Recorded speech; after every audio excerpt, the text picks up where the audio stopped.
samudera tak bertepi, manusia kecil yang sok tahu. Renungan mendalam surat Al-Kahfi, ayat 109 dan 110. Assalamualaikum warahmatullahi wabarakatuh. Bismillahirrahmanirrahim. Alhamdulillahirabbil alamin. Segala puji hanya milik Allah Subhanahu wa Ta'ala. Tuhan yang menggenggam langit dan bumi. Tuhan yang ilmunya meliputi segala sesuatu, yang rahmatnya tidak pernah berhenti mengalir kepada seluruh makhluknya. Allahumma shalli wa sallim wa barik ala Sayyidina Muhammad wa ala alihi wa syahbihi ajmain. Semoga shalawat dan salam senantiasa tercurah kepada Nabi Muhammad, manusia paling mulia, pembawa cahaya petunjuk, yang mengajarkan manusia tentang ilmu, tentang keikhlasan, dan tentang makna hidup yang sesungguhnya. Surat Al-Kahfi adalah surat penuh pelajaran kehidupan, penuh dialog antara akal, hati, dan keimanan. Di akhir surat ini, Allah Subhanahu wa Ta'ala menutupnya dengan dua ayat yang sangat dalam maknanya, yaitu ayat 109 dan 110. Dua ayat ini seperti tamparan lembut bagi manusia, yang sering merasa paling pintar, paling benar, dan paling hebat. Padahal, semakin manusia mengenal Allah, seharusnya semakin sadar bahwa dirinya sangat kecil, sangat lemah, dan sangat terbatas. Imam Fakhruddin Ar-Razi dalam Mafatihul Gaib menjelaskan bahwa penutup surat Al-Kahfi mengandung pelajaran tentang keterbatasan ilmu manusia dan pentingnya keikhlasan amal dalam perjalanan menuju Allah. Referensi Fakhruddin Ar-Razi, Mafatihul Gaib, Jilid 21, dari Ihya At-Turats Al-Arabi, Beirut. Ayat 109. Ketika lautan pun tidak cukup menulis ilmu Allah. Allah Subhanahu wa Ta'ala berfirman dalam surat Al-Kahfi ayat 109.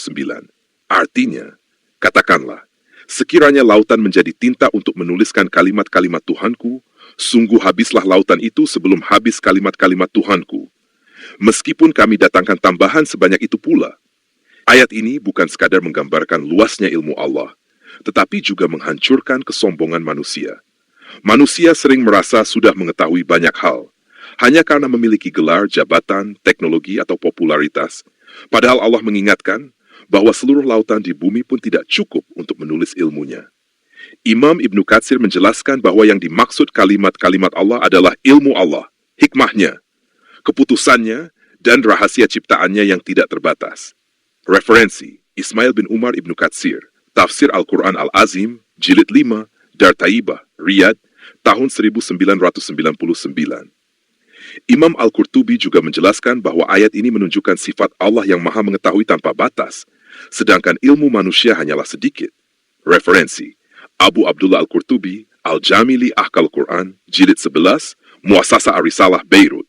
Secanggih apapun manusia hari ini, tetap tidak mampu mengetahui apa yang akan terjadi satu detik kemudian.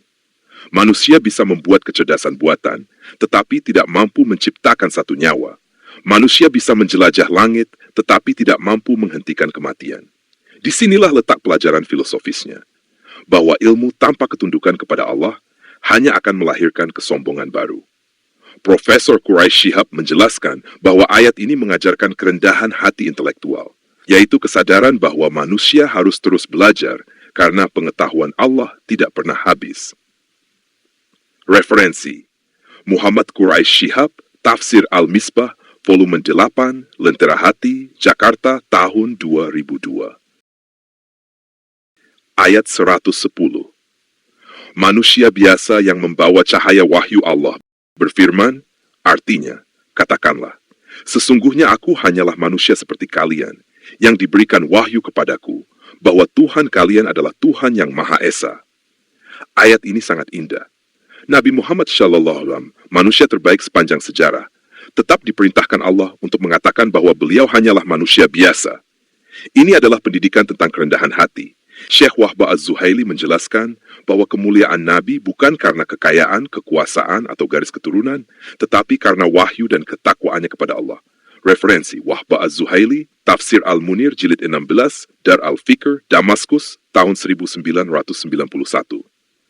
Kemudian Allah menutup ayat ini dengan pesan yang sangat kuat. Artinya, barang siapa berharap bertemu Tuhannya, maka hendak ia mengerjakan amal saleh, dan jangan mempersekutukan siapapun dalam ibadah kepada Tuhannya. Inilah inti kehidupan manusia, bukan sekadar banyak amal, tetapi amal yang benar dan ikhlas. Imam Al-Fudhail bin Iyad berkata, amal terbaik adalah yang paling ikhlas dan paling benar. Beliau menjelaskan, apabila amal itu ikhlas tetapi tidak benar, maka tidak diterima. Dan apabila benar tetapi tidak ikhlas, juga tidak diterima. Referensi Ibnu Rajab Hanbali, Jami al-Ulum wa al-Hikam, Muassasah Ar-Risalah, Beirut. Refleksi kehidupan modern. Ketika manusia haus pengakuan hari ini, manusia hidup di zaman pencitraan. Sedikit kebaikan ingin dipuji, sedikit amal ingin dilihat, sedikit ibadah ingin diketahui semua orang. Padahal Allah melihat sesuatu yang jauh lebih dalam, yaitu hati manusia. Syekh Yusuf Al-Qaradawi menjelaskan bahwa penyakit terbesar manusia modern bukan hanya lemahnya ilmu, tetapi hilangnya keikhlasan dalam amal. Referensi Yusuf Al-Qaradawi, Al-Ikhlas wa Atsaruhu fi Hayat Ad-Daya, Maktabah Wahbah, Kairo.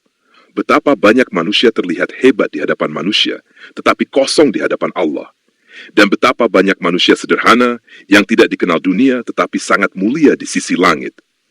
Maka ayat ini mengajak kita bertanya kepada diri sendiri, apakah ibadah kita benar-benar karena Allah, atau hanya ingin dipandang baik oleh manusia? Motivasi dan harapan. Jangan pernah lelah menjadi baik, meskipun tidak dipuji. Jangan pernah berhenti ikhlas, meskipun tidak dihargai. Karena Allah tidak pernah salah menilai ketulusan hambanya. Kalau hari ini hidup terasa berat, ingatlah, Allah mengetahui semuanya. Kalau hari ini manusia mengecewakan kita, Allah tidak pernah meninggalkan kita. Dan kalau hari ini kita merasa kecil, justru disitulah manusia sedang belajar menjadi hamba yang benar. Buya Hamka pernah menulis bahwa manusia yang paling bahagia bukan yang paling kaya, tetapi yang paling tenang hatinya karena dekat dengan Allah. Referensi Haji Abdul Malik Karim Amrullah, Tafsir Al-Azhar, Pustaka Panjimas, Jakarta.